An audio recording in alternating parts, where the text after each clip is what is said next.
Alright, what's going on everybody? Welcome back to another video here on the channel, and today we're going to be talking about Bobbi Althoff, which is somebody that I didn't really think I was going to talk about considering, she is more of like a newer podcast host or whatever, right? Like, I feel like a lot of people are really confused on who and what exactly she is in the first place. I know a lot of you watching this video probably don't even know who the hell I'm talking about, and that's because she's only really been like publicly relevant that I know of for a couple weeks now, right? Like, Bobbi Althoff is this woman who, just kind of mysteriously appeared on Twitter one day, actually. I mean that seriously. Like, most people who come along, right, they do something, or, they drop a song, or they're in a movie, whatever it is, right, that kind of, propels their career further, and then, you at least have some sort of reference material to be like, oh yeah, that's the guy who made such and such, or that's the woman who played this character in that movie, right? But Bobbi Althoff has really none of that, She literally just kind of showed up one day on social media with a Drake interview, and I guess she was like a household name then. I don't know, man. So it's a really confusing web, right, that we're gonna kind of talk about and dissect today, but also I kind of want to talk about how Bobbi's already ruining her career. Like, it's actually one of the quickest and most miraculous fall-offs I've ever witnessed, and I mean, there's a way to save it. It's not like this is some sort of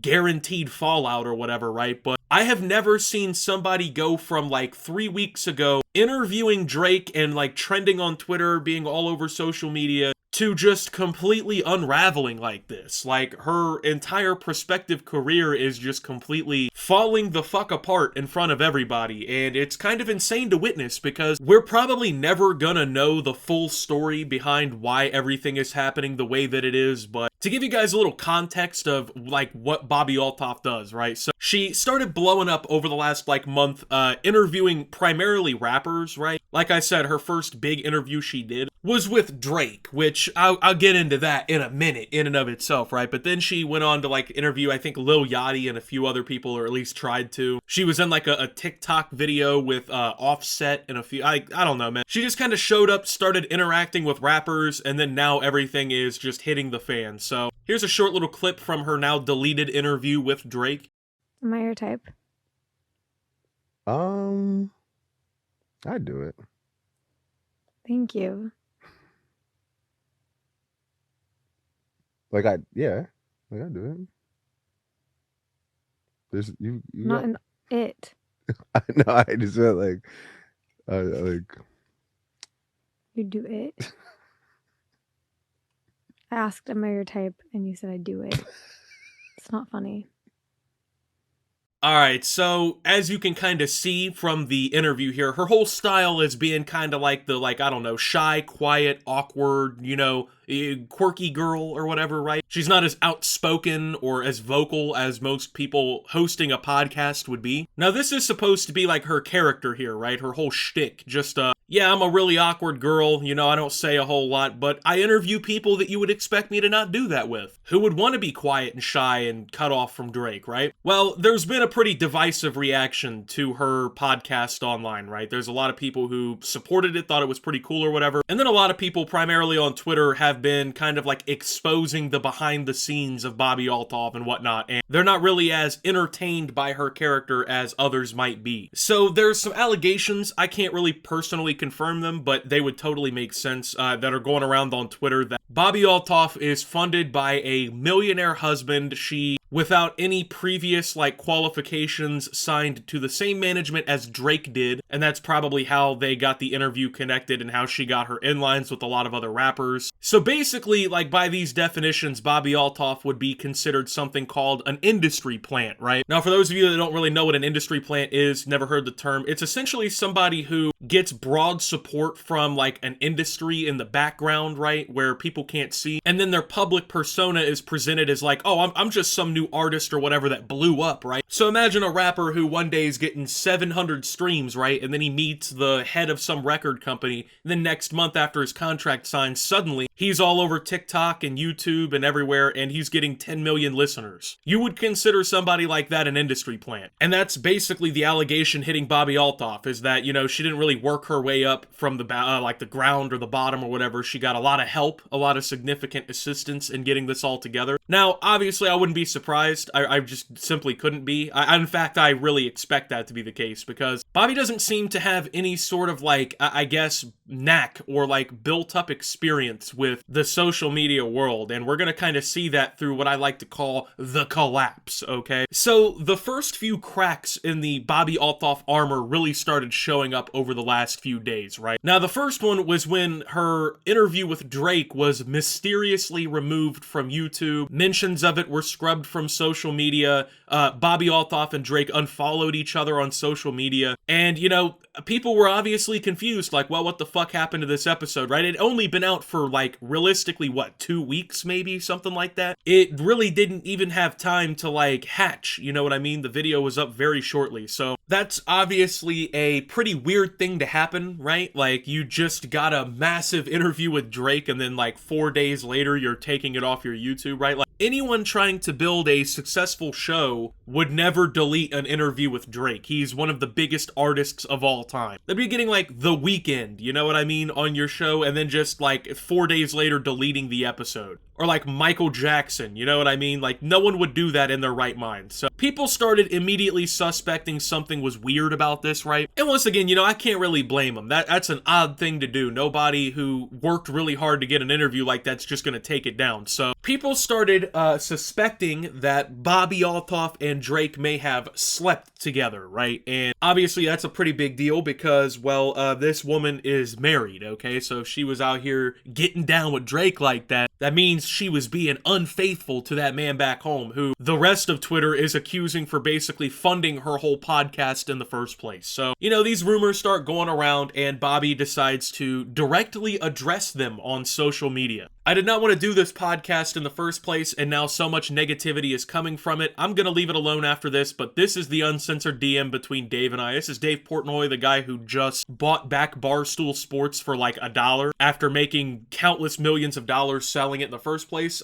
You know, he just asks the question pretty outright, you know. She answers it, and she says that that's not true. Now, I guess I'll take her word at it, you know? Like, I'm not gonna lie, most women, if they got the chance, would probably take a crack at Drake and fuck, but, you know, if she's telling the truth, she's telling the truth. I mean, realistically, I really don't care. I don't give a fuck. I'm not sitting here counting the amounts of pussy that Drake is getting, you know? That's not really my concern in this world. So, there is something about this that I do want to focus in on, though. Notice that first sentence where she says, I did not want to do this podcast in the first place, and now so much negativity is coming from it. Now, I feel like this could be interpreted in two different ways, and either way, it's really not the best look. It really, I think, serves to damage your brand going forward, but now I take this as either A, she was saying, I didn't want to do a podcast episode with Drake, you know, maybe I don't like Drake, maybe I don't really listen to his music, I'm not really interested in him as a person, whatever, right? I didn't want to do that episode with him, and therefore, right, like, all the negativity that's coming around because of it, I really don't want to deal with. I don't think that this is good. Maybe that's why she took down the episode, but I feel like she could have just said, I didn't want to do the Drake episode in the first place, if that's what she meant. Now, then there's the other way, option B, right? And she's at that point saying, I didn't want to do the podcast in the first place, meaning that she never really wanted to do the show at all, regardless of who the guest was. It wasn't something she was interested in doing, and she just decided to do it for whatever reason, whether her husband pressured her to do it, which at that point it's like, just say no, you're a fucking adult. I don't know, maybe she saw like the financial prospect in it, right? Like, I can make a bunch of money if I just interview all these fucking rappers or whatever, and then, you know, she was just gonna power through it because she wanted to make money. I don't really know. Either way, horrible statement to put out, because if you did mean, oh, I didn't want to do the Drake episode, not only are you, like, publicly antagonizing one of the biggest stars in the world, right? Like, you're fucking with Drake at that point, bro. It's not like you're, I guess, going back and forward with some local rapper who is filming his fucking music videos out front of the fucking Speedway down the street, right? This is Drake, okay? Not only does he have connections in, like, every part of the entertainment industry, I'm certain, but he at any point could fucking ruin you publicly. Like, he puts, you know, a crazy bar in a song, right? Interviewed by some mid-white woman, now we cut it all off. You know, when I get back to the 6, I'm talking about fuck Bobbi Althoff. Like, he could just come at you some crazy different ways. You really don't want that. And then, of course, like, if, let's say, you're another rapper, right? Like, I don't want to say Kanye, because he kind of has beef with Drake.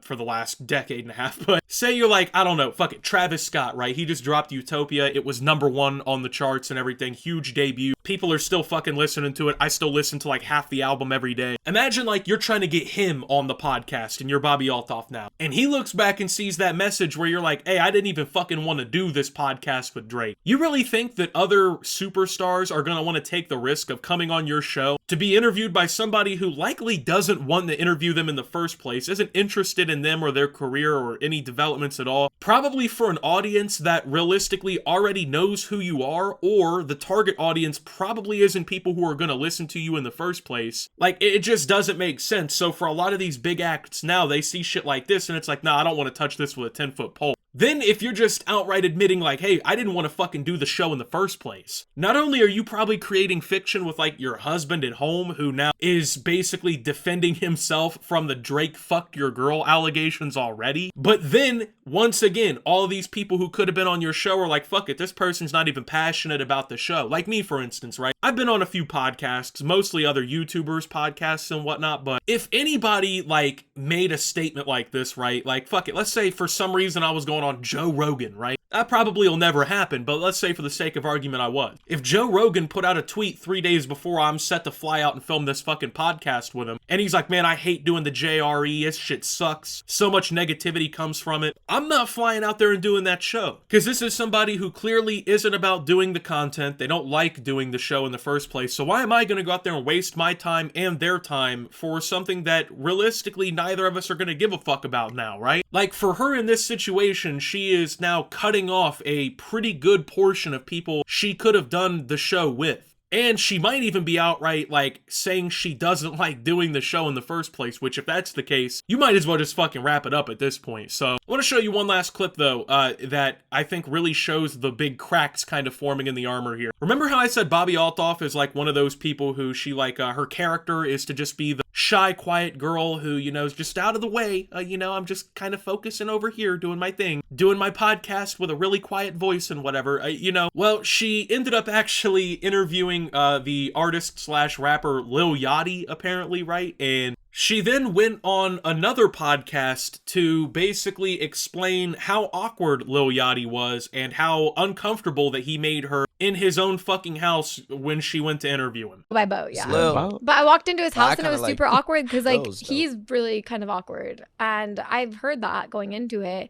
But me with another awkward person is like, I think it's because you guys are awkward. Maybe that's why. But if you Are guys are not awkward, or are? you guys aren't. Oh, Because thank he you. was awkward. I walked into his house. He didn't even like say hi to me. So then I was like, said, let's go to the bathroom. So then we go to the bathroom and then we like get out and then he's like, he's just sitting there with like his 2 assistants and he's not even acknowledging that I'm like in the room and my I camera would've guy's lost like my mind. setting up. I'm just sitting there like Skin on crawling. my phone, like and like trying, and then he comes up, he's like, oh hi, gives me like a half hug, and I'm just like, hi, then goes back to his spot, and I'm like, dude, I don't even want to do this. I'm texting my friend like, Ashley, I need to leave, this is so awkward, I don't want it, like what am I doing here?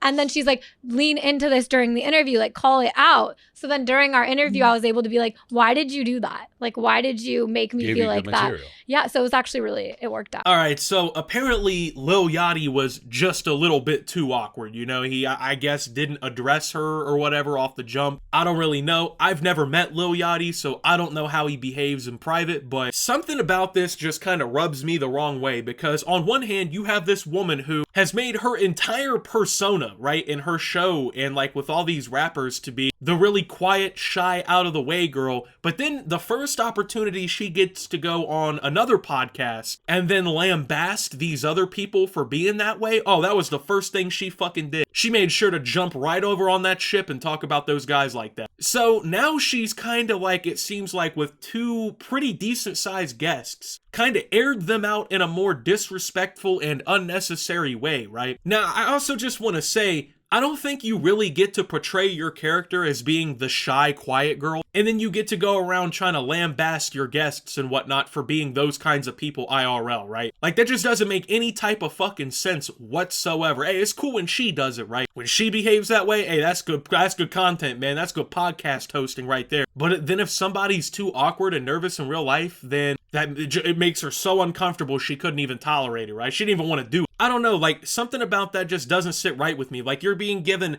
honestly pretty good opportunities by these artists that don't need you. Like, Lil Yachty did not need Bobbi Althoff to sell fucking thousands upon thousands of copies of his newest album, Let's Start Here, right? Drake doesn't need Bobbi Althoff to break the streaming records every time he drops a new album. Like, that's just not how this works. These are two established people with names and brands way larger than hers. And honestly, they're doing her the favor, going out of their way to do her show, and this is how she repays them. I don't know, man. Like I said, if I was any potential guest and I saw the way that she was operating, the way she was kind of moving about all this shit, man, I would not be doing her show simply because of shit like this. And it's been videos like this and instances like this that have now turned even more people against her online. Like, at first, I was like, oh, whatever, you know, she's doing something, I guess, a little different than a lot of the podcast hosts. Whatever, man, right? Not something I'm really gonna watch, but it is what it is, right? Like, she's doing her thing. Now she just kind of comes across as like this disingenuous industry plant with no real respect for the people that she's actually interviewing, and only kind of sees them as like a ends to justify the means, if that makes sense, right? Like, fuck it, if I get Drake on, I already kind of won the podcast game, and then I can talk about how much I hate doing the podcast afterwards. Like, it just comes off as really disingenuous, which for me, especially wanting to watch a podcast, which is like long form content, where a host needs to have more charisma and more reason to keep me watching, that type of shit's just not gonna fly for me. So anyway, man, with that being said, thank you guys for watching. If you did enjoy, make sure to leave a like, subscribe if you're brand new around here on the channel. Follow me over on Twitter and Twitch at SubTheOptimus. Make sure to check out Shoptimus down below. Thank you to my Watch Optimus subscribers. Your support helps the channel tremendously. And until my next video, guys, this is Optimus, talking about Bobbi Althoff and signing out.